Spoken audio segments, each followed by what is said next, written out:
On today's episode of I Do Something Incredibly Stupid, we're going to have yet another Final Fantasy X challenge. I know, you'd think I'd get sick of this game.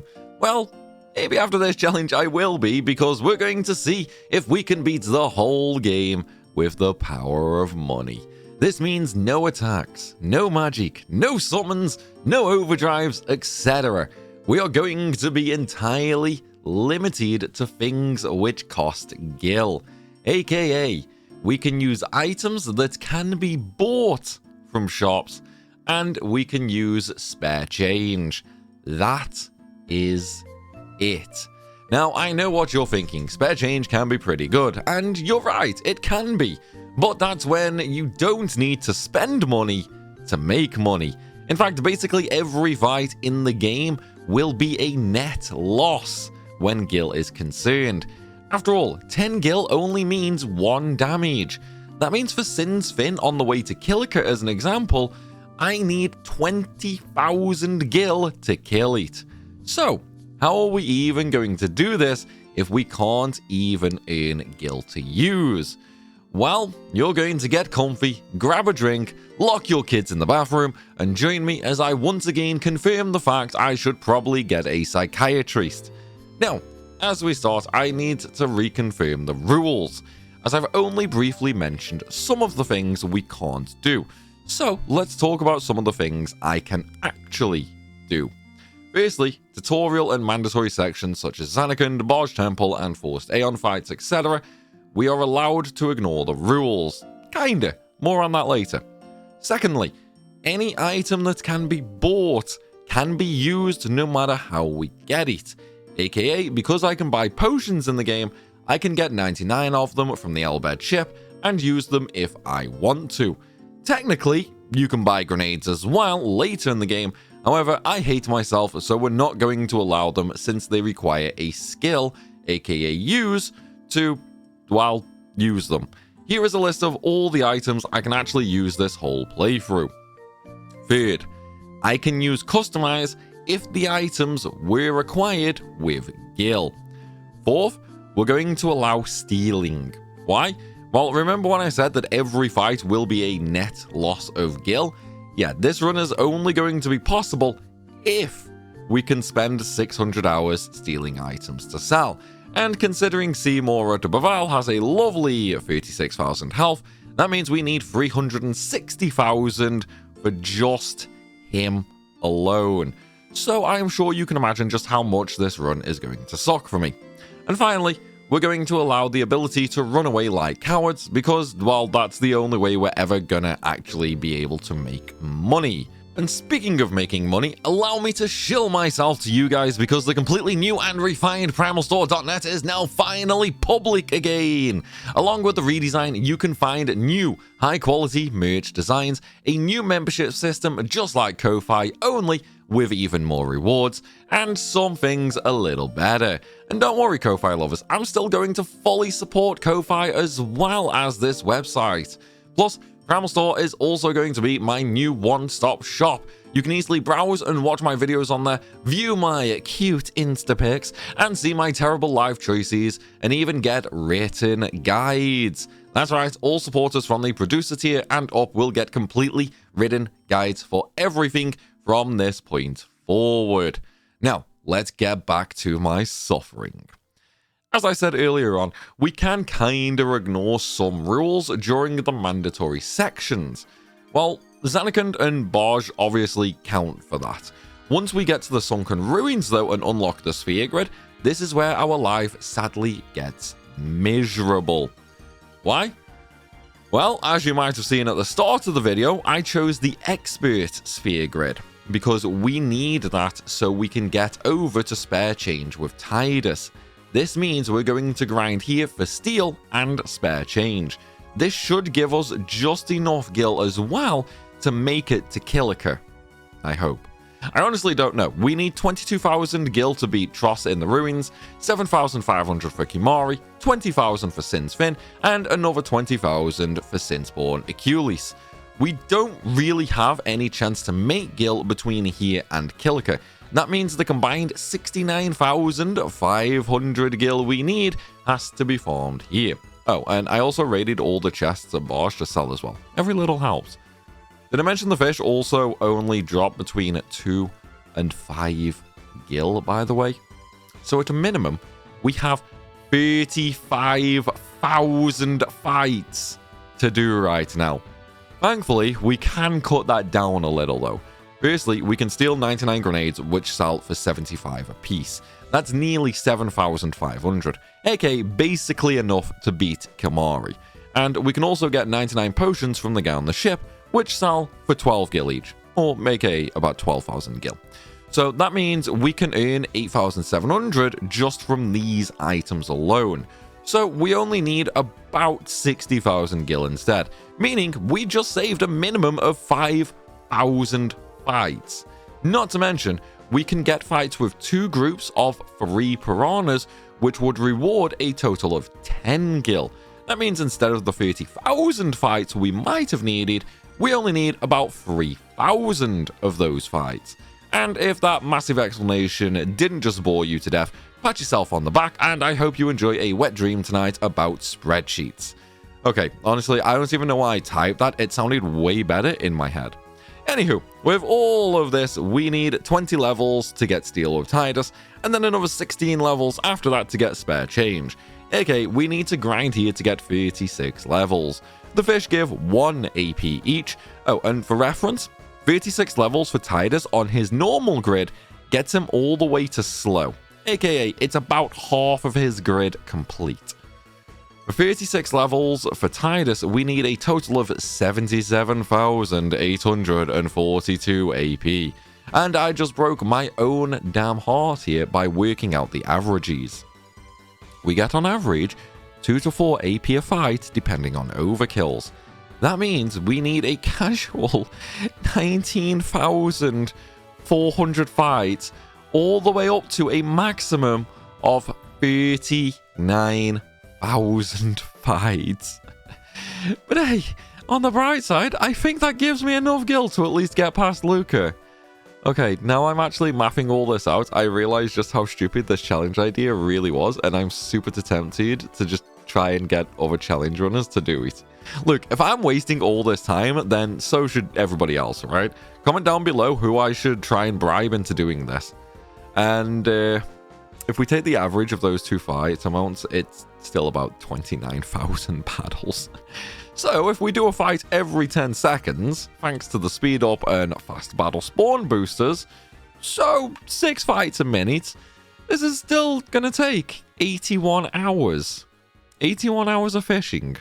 We haven't even finished the tutorial, and this is going to be 81 hours of straight grinding the fish. I really never should have done the math for this, and instead just did the grind. But here I am, destroying my own soul just to put the numbers out there for you all to realize how stupid this is. Let's use some movie magic though and jump 2 weeks into the future so you guys don't have to suffer through this horrendous grind with me. And while I was wrong, horribly wrong with my math, by the time I had enough EXP to get spare change, I only ended up with 29,945 gil. AKA, not even half of what I actually need. Oh, and my math was also horribly wrong in how long it took. Hey, look down at the bottom left. Yeah, 104 hours. But now I'm in trouble. We have spare change now. This means I'm not allowed to grind here anymore, meaning I have to officially start our gil-only run right now. This means I need to somehow get another 40,000 gil before the boat to Kilika. I think I'm screwed, especially when the mandatory piranha fight before we activate the machine in the ruins costs me 3,000 gil. We got 2 groups of 3 piranhas, that means each group has 150 health, so we need 1,500 gil each to get exactly the right amount of damage to get the kill. Okay, 26,000 left, and we have Tross now, who has a lovely 2,200 HP. Meaning, when I go ahead and throw 22,000 at him, we naturally one-shot him. But now I'm down to just 4,000 gil, aka 400 damage. With his gil drop though, we are edged just past 5,000 gil, meaning we can do 500 damage. Not even enough to do the next mandatory Kimari fight. Luckily enough, I can sell my items in Besaid. This means everything, even the items we got from chests in Besaid and at Barge Temple. This takes me up to 15,000 gil. We still need a total of 47,500 though, aka still 30,000 more gil. I do have a plan for this though, but it's gonna suck really, really badly for me. So by all means, please enjoy your feast of my incredibly salty and depressed tears. I hope you savour the taste of my pain. Now, let's just blast the temple, making sure to do the destruction sphere to get the Rod of Wisdom. Sense might be nice for us, sure, but you better believe I'm selling that. Well, I will be selling it once we get to Kilika where the first chance for a weapon shop is, and then do the tutorials right after throwing insane riches at Kimari, after stealing some potions, and thankfully, he even dropped some equipment for me which I can sell later. The tutorials are of course mandatory to do properly. The second Garuda fight though, we can thankfully run from. Well, after stealing some smoke bombs from him anyway, so no gil required there. Fun fact though, since all those fish I killed capped the Aeon battle stat boost, this means in the forced Veilfer fight, our Veilfer already has over 2,000 HP and deals over 2,000 damage as well. Shame we'll never get to use summons again. Now, we have 7,700 gil currently. How are we going to get the remaining 32,300 gil? By crying, of course! Once we get to the beach, we can actually run back towards Besaid and get in random encounters where I'm going to steal from mobs and escape. And we're going to rinse and repeat this. On average, each successful steal is about 10 to 20 gil, so we just need about 1,600 steals. Chump change compared to our grind just, and then once we fill up on items, we can run back to Besaid and sell them off. I have to admit though, I would love to know where the shopkeep is getting all this money from. I swear she's part of the hidden Besaid mafia. Anywho, item-wise, we get potions and sleep powders from the Dingo, which sells for 12 gil and 25 gil respectively. Condor has Phoenix Downs and Smoke Bombs, which sell for 25 gil and 37 gil respectively, while the Waterflan has Fish Scales and Dragon Scales, which sell for 25 gil and 50 gil a pop. Thankfully, we don't need to worry about healing here, we just escape with Yuna and Waka and force Tidus to steal until the mobs kill him. Stealing priority is Waterflan, Condor, and honestly, we're pretty much never going to steal from Dingoes. Also, turns out we can sell gear in Besaid, we just have to backtrack after the beach. Who knew? Thankfully though, after filling up on one set of items, going from the beach to the village, we actually got about 10,500 gil. This is actually way better than I really expected, since it only took about 2 hours to get these items. Once you take off the equipment value though, it was about 9,800. And honestly, this was a nice surprise. And of course, before we board the boat to Kilika, I made sure to grab all the items from the villagers, and naturally kick the suitcase for 30 potions on the boat itself. But now though, we're gonna throw 40,000 gil into the ocean, as first up is the little double boss. Now, I was about to throw gil, but then I decided to defend with each character first. I'm going to do no battles this run, which means levels are a premium, and steal on multiple characters would be amazing, so we need to maximize AP gains across the party. But then we have a disaster level issue that I actually never once expected. Spare change has a range limit, meaning we can't throw gil at Sin's Fin. So basically, I've spent 114 hours and we can't even reach Kilika. So I guess it's pretty obvious that no, you can't beat Final Fantasy X with just gil. But how many fails will there be in the whole run? That's right, I'm still going to go the distance and we're going to keep track. I will be very salty though if this is the only fail. However, in the spirit of the challenge, I will remove 20,000 gil from my total to at least pretend the gil reached it. In the next fight, I throw the 20k, totally not thinking about just throwing 40k to offset Sin's Fin, and then we also get 2 equipment drops from him. Lovely, that will come in handy, since once we get to Kilika and I remove the 20k I should have used for Sin's Fin, we are left with just 4,625 gil. But we are totally screwed. Version 2.0. Why? I don't have the gil to do the Rigora tutorial. I don't have the gil for the next boss, since Born Geno, and there's no freaking item shop in Kilika until after Luca. This means I can't even farm gil here because I only have access to a weapon shop. This massively screws my plan, as I originally wanted to farm rare seals from Rigora, as it drops remedies, which sell for 375 gil a piece. But I can't do that now. This means not only do I need to reload my last save in Besaid, but I also need to do a multi-day farm. And while I don't plan on mapping out every single boss to work out exactly how much gil I need for the rest of the game, because honestly, I think that ruins the fun of the challenge, I'm pretty sure you all would love to see me suffer in horrible ways. Kind of like this, I guess. In this instance, we actually need to, though. Why? Because from boarding the boat in Besaid until after the Blitzball match, we have absolutely no way to earn gil. This means I have to earn enough in Besaid to get me through to Mihen, aka 40k for both Sin Spawns, which we already have. We need 30,000 for Geno in Kilika, 60,000 for a Blitzerator on the boat in Luca. There's 18 Sahagans in the stadium, which need 1,700 each. The workers leading up to that, which I can't remember how many there are, but they need 3,000 gil each. And then there's the Garuda in Luca as well. That means even without the workers, I need a total of 124,000 gil. With the workers combined, I have no idea. I went and watched my 100% walkthrough and counted 10 mandatory ones, which means another 30,000 gil. However, I think the amount might be a little random. So, at a minimum, we need 154,000. But I'm going to err on the side of caution and get 200,000 just in case. AKA, another 160,000 gil to go. Or about 40 hours more of grinding. Honestly, this is very quickly shaping up to be my worst challenge idea yet. Maybe I really do need therapy.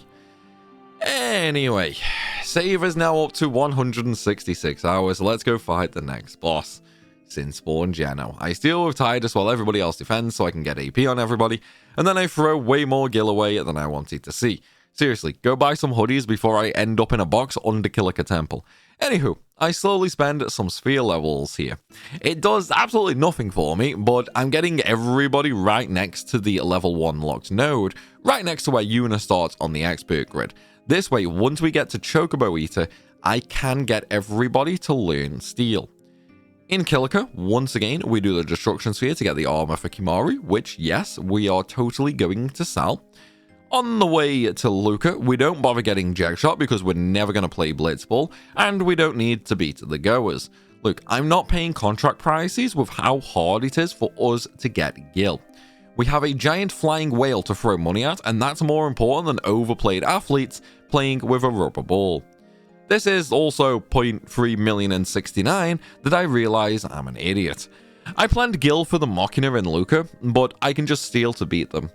But then turns out I was super big brain farming the gil, because these Machina apparently don't die to steal. They're the only ones which don't, and honestly, I find that super interesting. But also cry inside because it means I still have to throw away 30,000 gil. Seriously, this money shouldn't just vanish. It should totally be on the ground. Why can't I just pick it back up? Anyway, on Obliterator, we throw another 60,000 gil to kill it and move on. But for some reason, I only have 88,000 gil left, meaning from my originally mapped out plan, I'm missing quite a bit. And then I realized I didn't account for the Sin Spawns when I originally worked out up to Chocobo Eater, meaning once we're done on Luca, I'm once again completely broke. Now I have absolutely no intention of winning the Blitzball match this time, so I just hide behind Keeper and go make a coffee. Only to forget this match has a freaking overtime for a draw, so in the end I force a win by scoring with Waka. Comes to something when I can't even lose this match when I try. Anywho, time to waste a lot more money this time on the Sahagans in the Blitzball Stadium. Thankfully, I still have the scout weapon from Kilika for Waka, so I can equip that to him for Sensor. And yes, I cried every time I had to throw my hard-earned money away. It also took a surprising amount of time, actually. What really made me cry, though, was having to throw another 18,000 gil at the Garuda because it has 1,800 HP.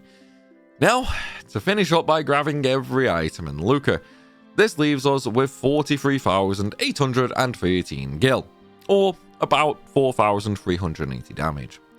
The next boss, Chocobo Eater, has 10,000 health.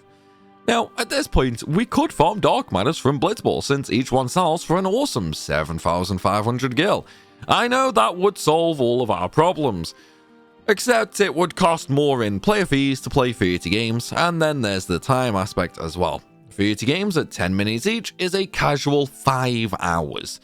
Yeah, not worth it. In fact, none of the Blitzball prices are even worth considering. So instead, on Mihen, we need to earn 60,000 gil. And trust me, this sucks. Like, seriously, this sucks. Nothing here has good steals, and they range from 12 gil up to 75 gil for a rare steal. On average, we're looking at about 30 gil. So we're going to adopt our usual strategy, have 2 characters run away while Titus steals. The downside here, though, is this strategy is risky, so I do it right next to the save point. It's risky because any ambush could easily kill us and give a game over. Heck, we even nearly got the game over from just a normal fight. Things are getting dangerous, and random game overs can happen at any time from this point forward. We are also going to speak to everybody on Mihen for their free items as well. Oh, for those who don't actually know, Luca does indeed have an item and weapon shops. They're at the Blitzball counter. Once the grind is over, though, we can move on to the Chocobo Eater. And just before we do that fight, we get a level 1 key sphere, which we can use to unlock access to steal. This way, we now have access to steal with Titus, Yuna, and Lulu. We only need 2 characters, though, as the third will always be running away. Sadly, though, I prove my character's namesake here. I forgot I don't have break damage limit. So, throwing 10,000 gil means... throwing 100,000 gil means I only did 9,999 damage, leaving him with 1 HP, meaning I don't get the overkill for this fight. It's not the end of the world, it just means some lost AP, but I do need to keep that in mind for future fights. We absolutely got screwed right after this, though. I went to get the Chocobo for all the treasures on Mihen, but right after I got the free one, it started the cutscene to advance to Mushroom Rock, and I lost my Chocobo. Meaning, to get one, I had to spend 1,000 gil. Now it's a gamble, as I'm praying these items are worth enough to cover the actual cost of the Chocobo. Turns out, they weren't. Luckily enough, it wasn't a huge loss. We only lost about 30 to 40 gil roughly. So I'll go on instead of resetting, and that will be a lesson for me in the future. And now, it's time for another grind. With a twist though. At Mushroom Rock, the fungus have ethers as a rare steal, but they counter with pollen. Garudas also have smoke bombs. Now here, I swap out Waka for Lulu. This way, I can run away with the first character's turn and then still have 2 characters capable of stealing. And hey, that's big brain. At least until in the very next fight I get ambushed and game over. I told you, man, this is getting dangerous now. We're essentially doing a low-level gil-only run because I can't build up a good AP pool. This means from this point forward, game overs are going to be very, very common.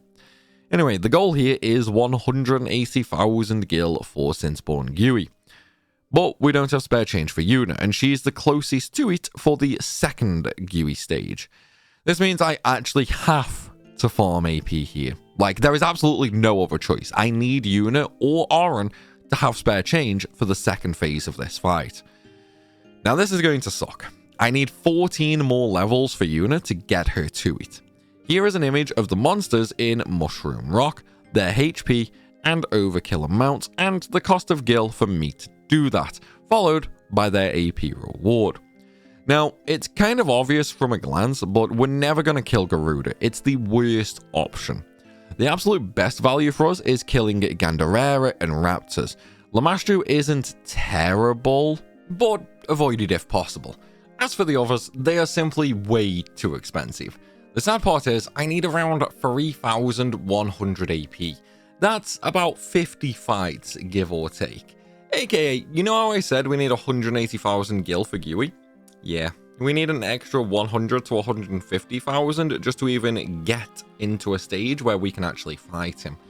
At least we'll earn a little for kills, I guess, and maybe get some equipment drops, because grinding roughly 300,000 gil with steals here is brutal. Like, beyond brutal. I'm starting to think this might actually be my dumbest challenge idea ever. Why don't you guys comment and let me know if you think it is? Or, at the very least, give me suggestions for a good therapist. Also, I only just realized we're at Mushroom Rock and this script is already 7 pages long. That's about 1/3 of how long these usually get. I'm so cooked, man. I also get smart and replace Lulu with Kimari, as he's going to need spare change at Gagazet. But in my first actual fight, I realize a problem. I need Yuna and Kimari to get a turn and escape alive. If either of them die, they don't get AP at the end. This just made things take a lot longer. So let's break this down into 2 grinds. First up is getting gil. So we just repeat the process of stealing, going up the lift and selling to a walker. And don't worry, I'm going to show you the game time at the end of this grind, because we didn't even get enough gil for everything. Just enough to actually make sure I get enough levels for Yuna. I don't really care if Kimari reaches it just yet. There's plenty of bosses coming up for him. Sadly though, because I just let the levels build without using them, I messed up and got 1 extra level for her. It's not totally the end of the world, because it does mean she ends up with some extra HP, which is always going to be nice. But now though, I'm left with just 90,000 gil, so it's back to stealing and selling more. Then, for one final time, we go and sell to a walker. Yes, I'm a little over budget. As for the total time so far, boom! 384 hours. We are literally at Mushroom Rock, and it's taken 384 hours. Guys, that's like 15 days. So far, it's not as dumb as FF8 return damage only, but it's pretty close. Now, let's go throw 60,000 gil at a boss 3 times. I'm doing 60,000 gil in phase 1 twice because the body has 12,000 HP and I want to overkill it. Doing 60k means we deal 6,000 damage, so 2 uses is enough to kill it and overkill it. Then, in phase 2, we simply do the same again, since the boss only has 6,000 HP here anyway. In my haste and excitement to finally be done here though, I did totally forget to give Kimari a turn. Oops. Anywho, Jose now, and you better believe I rushed for that 4,000 gil chest before doing the temple. I don't bother with the destruction sphere either. Now we're going to hightail it all the way back to Luca. Yes, it's a huge trek, but we're going to get a weapon that sells for huge gil. And when escaping, it's not too terrible. Board the boat back to Kilika, but while on the boat, go to the top and play the Seagull minigame. By talking to the woman up there a few times, eventually she asks how many seagulls there are. We're going to tell her the answer is 11, and she rewards us with the Ace Wizard weapon, a Blitzball for Walker that is insanely strong for magic use, but also has a high sale value. And I really think a lovely 19,500 gil is worth the run back. Now though, I'm going to do probably the smartest thing this entire run. I know, crazy that I would have a good idea, isn't it? But look, Jose Highroad is like the holy land for us. Oachus with remedies is a common steal, and 2 of them for a rare steal. Garms and Bunyips with high potions as a common steal, and remedies sell for 375 each, and high potions for 125. This means on average in fights, we could be stealing 500 gil nearly at a minimum. As for good fights with Oachus, we can break over 1,000 gil per fight. This means I'm going to do a massive gil farm here. Yes, we currently have enough for the next boss. But the path to the Moonflow is infinitely better than Thunder Plains and Macalania. So I'm actually going to try and future-proof, at least a little bit anyway. At the very least, I want to get enough to get past Seymour at Macalania. If I need more gil when I get to Beaconel, well, that's future me's problem, and I hate him as much as he hates me. Now, without fully mapping everything out, I think I'm sadly going to need about 1 million gil for Crawler, Sphere Morph, Seymour, Extractor, Anima, and the Wendigo. Maybe a little more though because of the Chasing Guado, as I'm pretty sure we can't flee from them.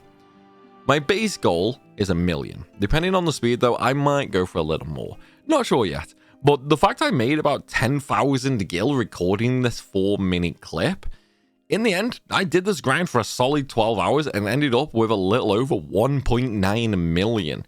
You know, I think this spot is going to be the go-to gil farm for this entire run.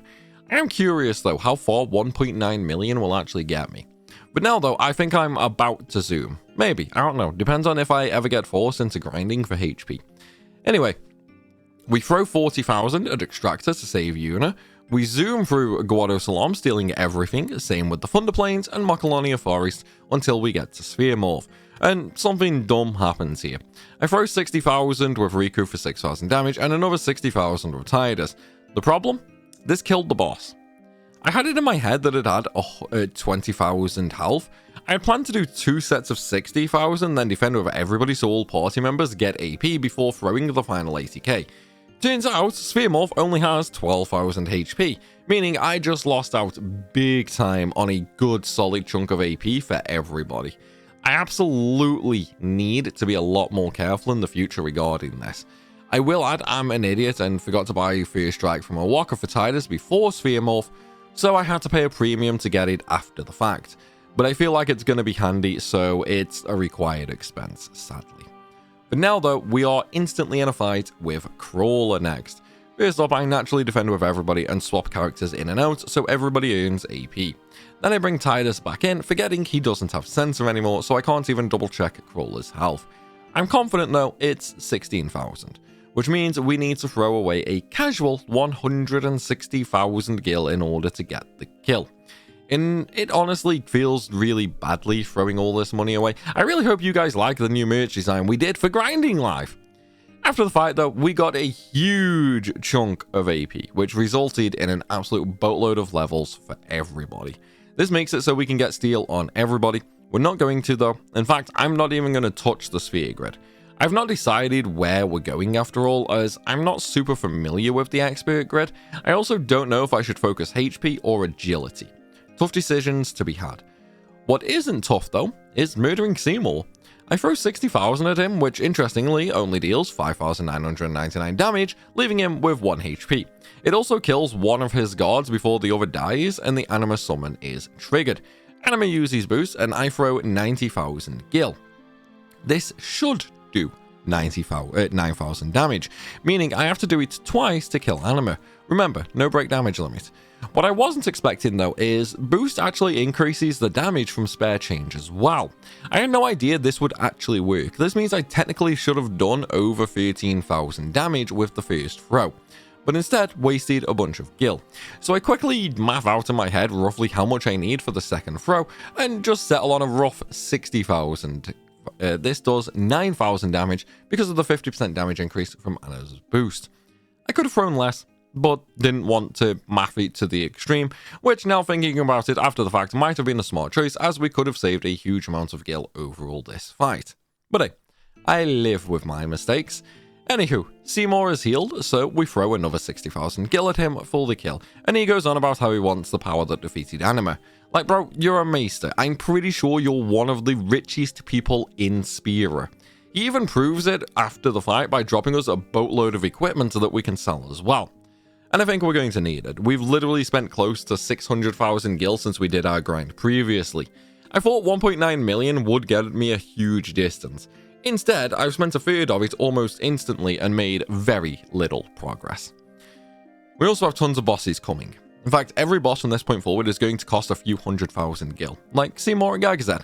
He alone is 700,000 gil.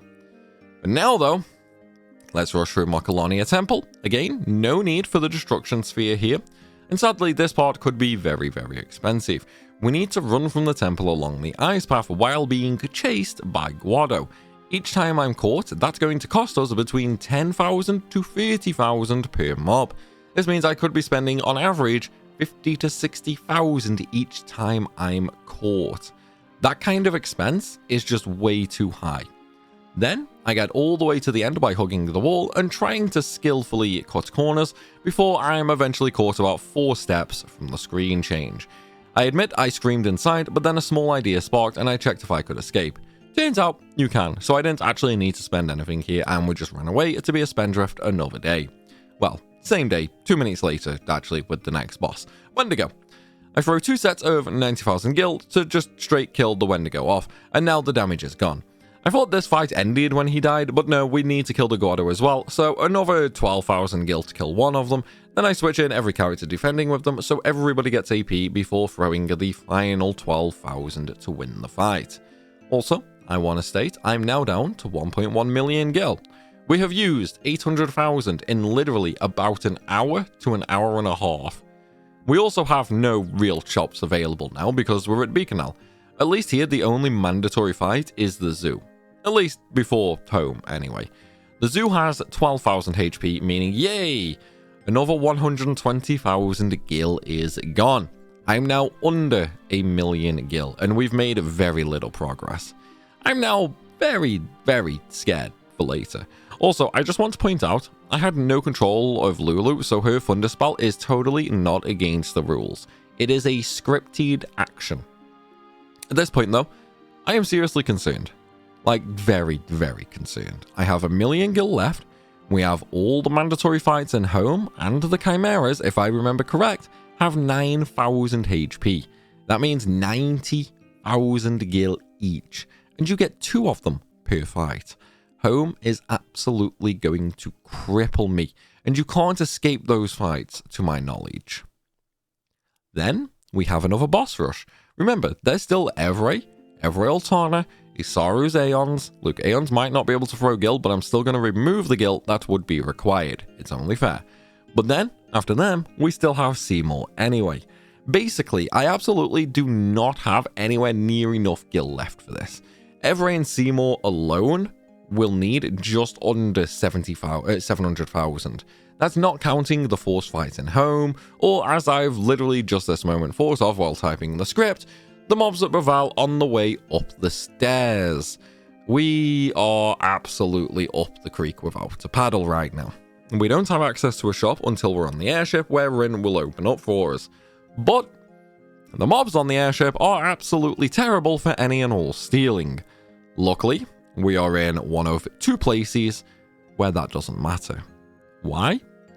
Beacon has Machina fights, which we can win with only stealing. They come in pairs, and each win gives 1,200 gil. Plus, they can also drop equipment rarely, including the elusive SOS Reflect Armors, which I believe will sell very nicely. So, we're going to use Steel with Riku in any fight, and then on Tidus's turn, if it's a Machina, I'm going to have him steal as well. If it's a normal mob fight, he's going to use Flee. And hey, we might be using Steel to beat the Machina, but Steel is allowed in our rules. All we're doing is taking them apart and selling them for scrap. This way, by the time I get to Rin, I will have a good amount of items to sell, but we're also getting gil from the Machina fights. It does take time, however, due to the RNG of the fights giving me Machina, but I'm honestly incredibly scared right now about the upcoming sections with no way to earn gil, so I'm going all the way to 2.5 million. Or at least that's what I planned. I stopped at 2.1 million because I'm already up to over 520 hours now. I have a full stash of items to sell as well, and honestly, this should be at the very least enough to get to Calmlands. I hope. I'm gonna make a backup save just in case though. And of course, we have a mandatory Mandragora fight, which cost me 127,000 gil. And I can't catch a break here. Everything is so expensive. Now, let's see just how expensive home is. And we're also going to avoid every optional fight. None of the treasures are worth it. I do grab the 10,000 gil chest though, and for the total cost of the 3 mandatory fights in home, which is actually fewer than I thought, but then I do usually do all the side areas as well. The total cost was about 400,000 gil, roughly, give or take. I went from about just under 2 million down to just over 1.5 million. That's really not good. At least we can get a little bit back on the airship by selling everything. This took us back to just under 1.9 million. Now, let's go waste 320,000 of that fighting Evray. We did this in 4 chunks of 80,000, and thankfully, after the 3rd hit and he uses haste, we managed to get one more turn in with Tidus before he proceeded to wipe the party out. Okay, 1.5 million gil left for the rest of Bevelle. I think this is going to be tight. We get through the stairway with just 1.3 million left. We need 400,000 for Isaru and 360,000 for Seymour. And remember our second rule? Any items we can buy, we can use. This means I can use Phoenix Downs. So Altana isn't going to cost anything. For now though, Bevelle Temple. I do however get the second secret treasure in here, the Knight's Lance, because any gil is always helpful. Now though, it's boss time, Isaru. We're going to do this with summons because we have to, but I'm going to remove 400,000 gil after this fight because his Ifrit has 8,000, his Veilfer has 12,000, and his Bahamut has 20,000, aka a combined HP of 40,000. And when you times that by 10 for spare change, we need 400,000. This leaves us with just under 900,000 gil. For Alternate, we use 2 Phoenix Downs, which we have saved just for this fight. Remember, rule 2 makes it okay, we can buy them. As for Seymour, well, I decided to do 4 lots of 90,000 gil to hit his 36,000 exactly. Things didn't work out like that though.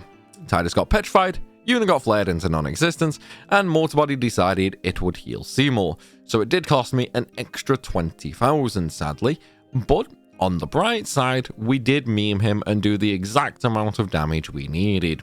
On the flip side though, we came within inches of a game over here, and I think that's the first time this run, right?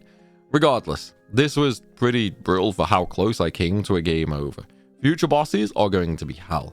At least though, I learned that Protect doesn't lower spare change damage, which is a good thing to know.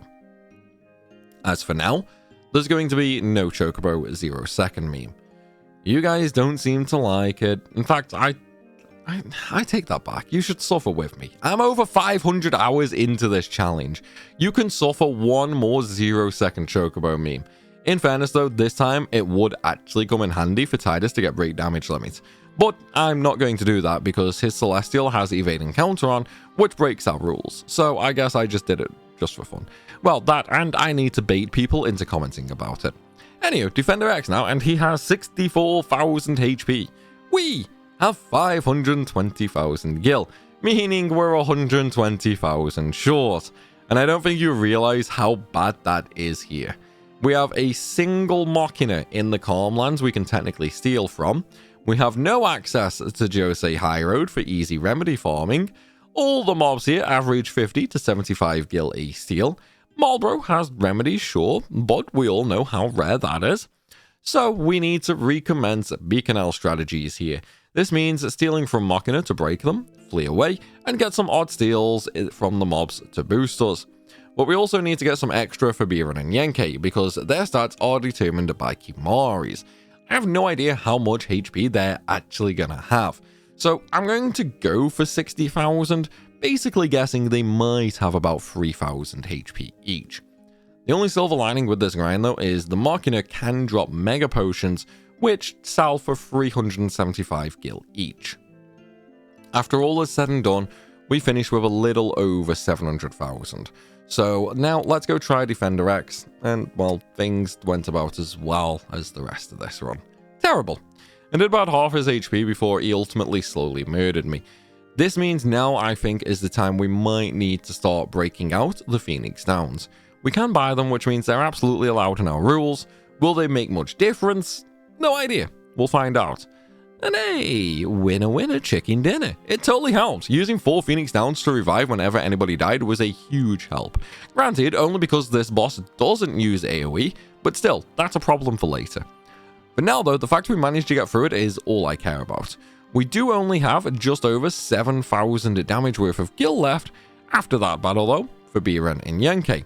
If this is enough, I'll be happy, as Gagazet should be a good grind for us.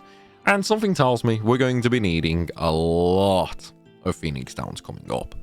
As for Pbird and Yenke, well, they actually had less health than I expected, only having 800 and 1,100 respectively. So I did steal a couple level 3 key spheres just in case, but ended up throwing the exact amount of gil required to get the kills in. Sadly though, because of that, I did not get any overkills. After the fight though, I'm now on 54,000 gil. But hey, they did drop me some gear to sell, which will be nice. The downside now though is we have Seymour coming up. Seymour has 70,000 health, meaning we need 700,000 to beat him. You know what that means? Yes, we cry because we still have no access to Jose. I seriously should have grinded a lot more back then, but I suppose this way you guys get to laugh more at my suffering. So, what harebrained scam are we going to use to get money now? Well, I'm going to sell you benefits. Check Ko-Fi, linked in the description. Hey, I'm losing hundreds of hours this run. The least I can do is sell myself like a French whore for those of you who are into that sort of thing. In all seriousness though, we're going to grind Machina again here on Gagazet. Sadly, we have no better options until Zanarkand, so I'm going to get enough here for Seymour and for Sanctuary Keeper. This means we need 1.1 million gil. It is absolutely risky though, so my first order of business is making it over to the save point towards the end. The Grats do also have remedies as a rare steal, and 3 of them at that, so we'll try for them every so often as well. But then I get cocky and try and escape method, which very nearly ends up with me getting a game over. But thankfully, Yuna managed to dodge the hit and then escape worked, meaning I didn't game over by the very skin of my teeth. So, we're going to do something a little interesting here. I'm going to use the sphere grid and send Yuna and Kimahri back into Tidus's grid to pick up Flea, just to help with the escaping. Sadly, Kimahri didn't have the levels for it, but we can earn AP here slowly with the groups of just Machina. But this does let me steal nearly every fight, speeding things up a lot, not to mention the gear the Machina drops. And when we eventually get into the fight with all 3 Machina, we get an okay amount of gil. They can drop Mega Potions and Mega Phoenixes and armors along with weapons to sell, but that's not all. The mech leaders, the smaller ones, can also drop SOS null gear, something I kinda low-key really want for later, whereas the bigger ones also have SOS Shell, Protect, and Reflect on their armors. Shell and Protect will be nice to sell, but SOS Reflect would be very nice to own, and the big mechs also drop 880 gil each, so yeah, a nice combination. But I'm sure you don't want to sit there watching me do this for hours and hours and hours and hours on end. And if you do, I mean, please seek therapy. For now, let's skip the rest of the grind. Naturally, I didn't get the armors I wanted though, because hey, why would I? For now though, let's go fight Seymour, right after buying some holy waters from once. Not gonna lie though, I wish we could buy Mega Phoenixes because then I could customize them into an Auto Phoenix armor. Instead, I had to sell them. Anywho, Seymour. Firstly, I want to win this quick. Not even worrying about mathing out optimal overkills or anything. So I just throw 90,000 gil a time. This way we deal 9,000 damage. We do get a few deaths like at the very start of the fight, which we sort out by reviving with Phoenix Downs. Once we get Seymour to about 45,000, he uses Reflect on himself and starts with Flare. But again, it's single target, so we revive and carry on throwing. At this point, he readies Total Annihilation. If this goes off, it's game over. Even if I'm full health, I can't survive it. He has 25,000 health left, and the RNG gods were on my side. All 3 characters have a turn, so instead of wasting a turn trying to pointlessly heal, I use all 3 to damage Seymour, even getting the overkill by throwing 2 lots of 80,000 gil for 16,000 damage, and then a final 90,000 gil to deal the remaining 9,000 health. Thankfully, just in the nick of time, as he was about to use Total Annihilation in the very next turn, which would have killed me. For now though, it's time to go kill Sanctuary Keeper. Or should I say, fail at Sanctuary Keeper. Firstly, he decimated me with Photon Wings before I even got a turn. Tidus is asleep and confused, Kimahri is asleep but dies next turn anyway, and Yuna throws 80,000 gil. I revive Kimahri and proceed to throw more gil, reviving every death, but then I get the absolute worst possible case scenario.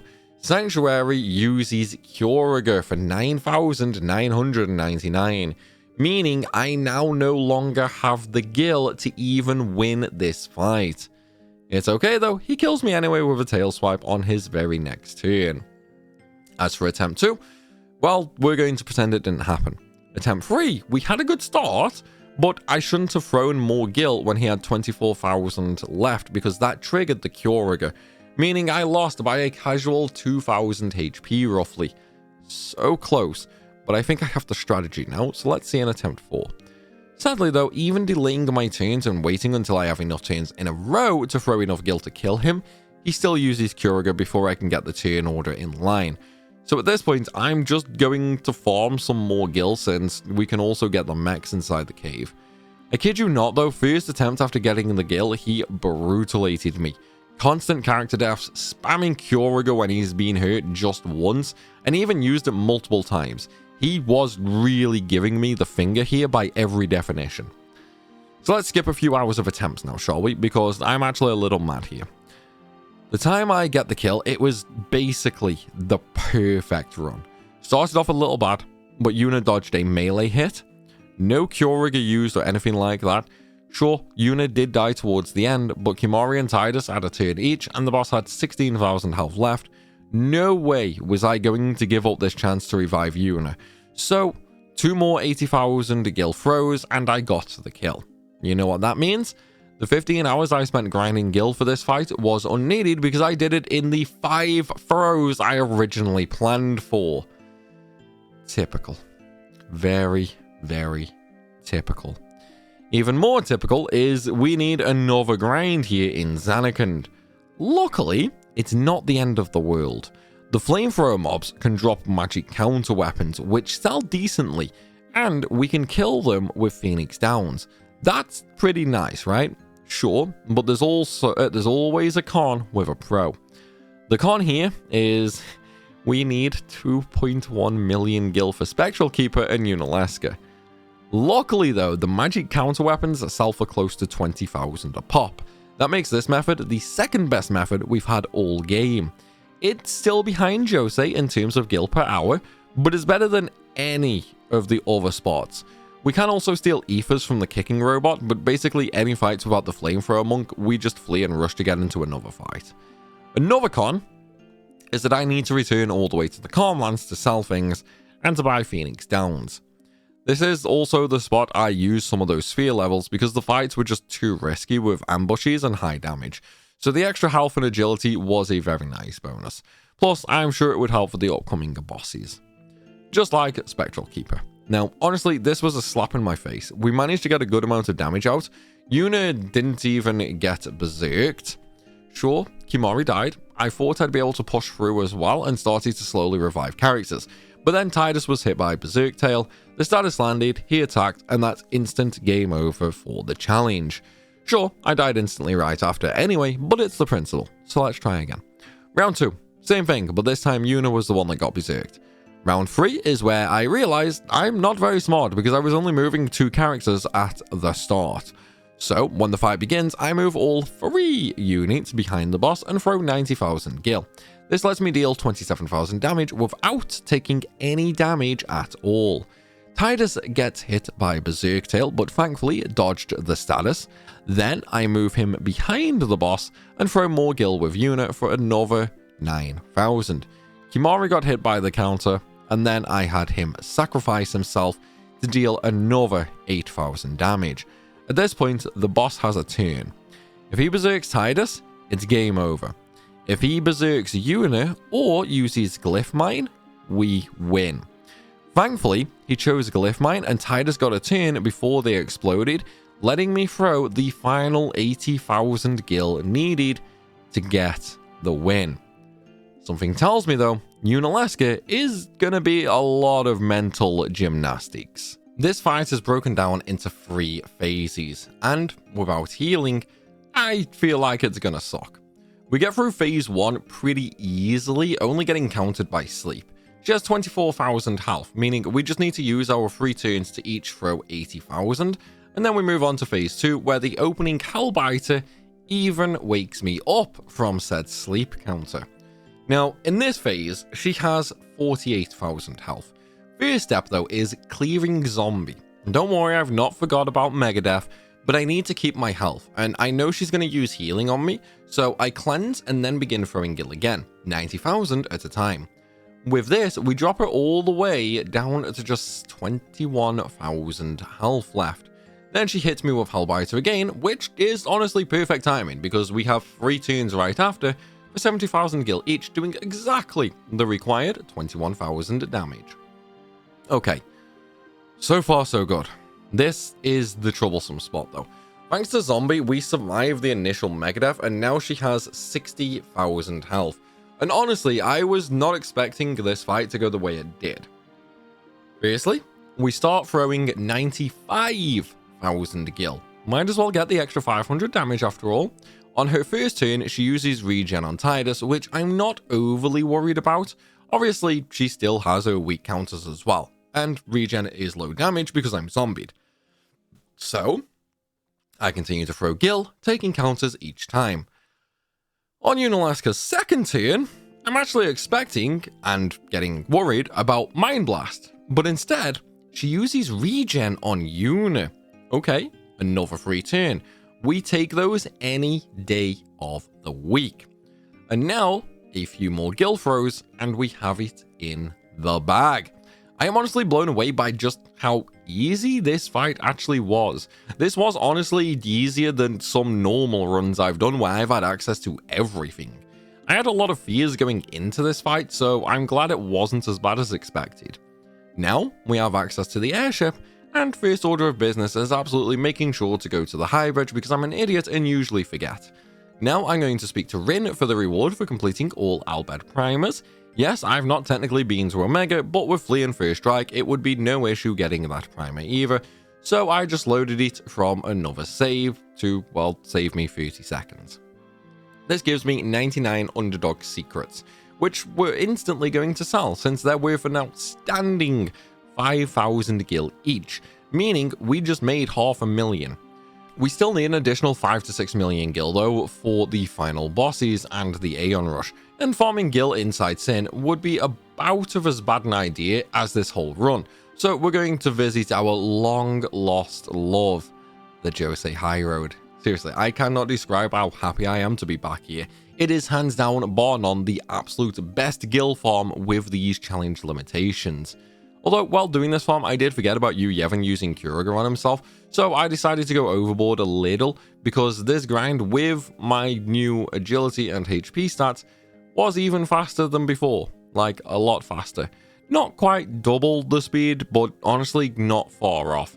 We were getting about 1,000 Gil every fight, and Ochus were being very nice for me on the spawn rate. So, I get up to just over 10 million. By rough calculations, I should need about 6 million for the regular bosses, but that's without counting BFA and Yu Yevon being healed by the Pagodas. So the extra 4 million is essentially a safety net to hopefully be enough for that. I quickly realize an issue with Sin though. I don't have the HP to survive the slams, and I have no healing because I sold all the high potions I stole. So while I have the Gil to get through the first arm, I don't have the survivability except for Kimari with just 60 HP, and there's no gap between the fights either, so as soon as the second arm fight starts, I just give up and reset. Then, at Rin's shop, I buy some high potions and some Albed potions, and since we can buy them, I can use them. This time, things go much better. I use Albed potions to stay healed up, and end up taking both arms down with absolute ease. In fact, the second arm didn't even attack me. He just remained motionless the whole time. As for the third section right after this, where we have to fight the core and a Sin Spawn, well, the Sin Spawn didn't even get a turn. It only has 24,000 health, so I was able to one-turn that, and basically the same thing happened with the core right after. It did counter with fire, but that was barely 600 damage on each character. It's amazing, huh, what one little difference in strategy makes. We went from being brutalated by the first arm to getting through the boss rush in just a few minutes. Now comes the big bad though, Overdrive Sin, and his massive 140,000 health, aka 1.4 million Gils worth. And as a problem, we need to wait until we're right next to him before we can throw Gil. And To make matters even worse, if he gets his overdrive, it's instant game over. So first, I have to wait for him to draw me in before I start throwing 100,000 gil at a time. Honestly, I'd love to know how the characters are strong enough to actually throw that much money, but hey, this continues for a few turns until Sin strikes and petrifies Tidus and Yuna. Kimahri only escaped because he had a stoneproof armor. So I use an Elbed potion, which lets me remove the petrify, and I continue to blast money away like there's no tomorrow. Sin hits me again, no petrify this time though, and instead Tidus just gets zombie. Doesn't even matter though, as we just throw a little bit more gil before finishing Sin off with a casual 140 gil throw. Imagine beating the ultimate summon that's been ruining Spearer for 1,000 years by just throwing some money at it. A shame the rich people couldn't think of this idea, huh? Anywho, Seymour now. And so I throw out the SOS Null Blaze armors I got while farming the Machina way back when. Tidus, however, does have a fireproof armor from the boss, so he uses that. Then we start the fight and I realize I didn't even equip Kimahri's because he dies to the first attack. It's okay though. I'm pretty confident we can brute force this fight, so I just keep throwing money, 90k at a time. Seymour has 80,000 health, so this is going to take a total of 9 throws. Eventually, we drop him down below 20,000, which means he turns red. At this point, he can use the spell, and even worse, a very special ultimate. My magic defense is beyond terrible. If he uses ultimate, I die, no questions asked. Thankfully though, he uses the spell and passed the turn order back over to me, where my lovely two characters both had turns to throw the remaining amount of gil at him. I did consider reviving Kimahri, but in the end I figured an extra level for him just wasn't worth the risk of getting ultimate. So in the end I just killed Seymour off for the 4th time this run. Okay, this is it now. The real final showdown. Broska's final Aeon, who has healing in terms of the Pagodas, a bunch of delay attacks, and he can stone me. Okay. I'm also extremely careful of dodging the ice spikes, where I need the orbs to make sure I don't get into a random fight as well, since that would be a huge waste of gil. Now, phase 1 for Jekt goes a little iffy. It's basically a lot of back and forth with a little healing while ignoring the Pagodas because they revive, so it would be a huge waste of gil. It did, however, take me forever to finally get Orin out of the party and get Kimahri back in. But hey, a little revive here, a little heal there, and we can manage to get through. My health is absolutely very, very low though compared to the amount of damage he's throwing out my way. But at least we managed to get to phase 2, albeit barely. In phase 2, everything that goes wrong is an absolute understatement. He basically one-shots me, and while I do barely survive with one character and slowly begin to heal up and lick my wounds, eventually even managed to get full health again, it ultimately made no difference before he proceeded to murder the crap out of me. Now we have a conundrum, and sadly I already know the answer to it. We ran into this exact issue in my item-only run, only naturally that run had way more options available to me. But basically, what I need to do is level up and get more health. With my current restrictions, that is the only path I can take, and this means it's back to Gagazet for Machina, as there's really no other paths available to me. At least on the bright side, it's more money, I guess. But at this point, I've poked the bear a few times with no luck, so I decided enough was enough. I had one big grind, and now this save is just under 800 hours long. If we still can't beat Jekt at this point, I'm marking this run as a fail. I've given it more than a fair shot here, and following the rules we set for the challenge, there's really not much else I can do. My stats are very good. More than I had when I did the item-only run, and more than is ever needed to beat Jekt. So, phase 1 was a giant pain in this run. I was also killing the Pagodas, but he kept stoning Orin and then Tidus, so it was difficult to get Kimahri into the party. I did have to heal a few times with Albed potions as well. From there, we might as well skip to phase 2. Again, I was healing Probably not enough though, and then still throwing and using Tidus to talk, but sadly, the healing just wasn't enough to escape from death when I'm taking 3000 damage a time. But I have a little idea. I'm going to use softs to put Stone Ward on my armors to see if that helps, and then in phase 2, I'm going to have 2 characters healing and 1 just permanently throwing. But while I lasted longer this time, and in fact nearly even beat him, it was still ultimately a fail. I'm just so frustrated right now. I know full well I could beat him with one of 2 things. Either haste or a weapon with alchemy on. Either of those things would be enough to do this. And you know what? I'm going to get haste. How? Bribe. I can bribe Machia mobs for Chocobo wings to customize auto haste. Now, some will argue this choice. However, in my eyes, I'm not buying them from shops, sure, but I'm still spending money to get those items. As such, I think it still falls within our rules, but let me know what you think if you agree or you disagree with that. In terms of cost, getting auto haste on 3 characters took a little over 2 million gil. In the end though, I was absolutely correct in my assumption that auto haste would be enough. We absolutely crushed phase 1 before we even get a turn with Oren, and no damage was taken either.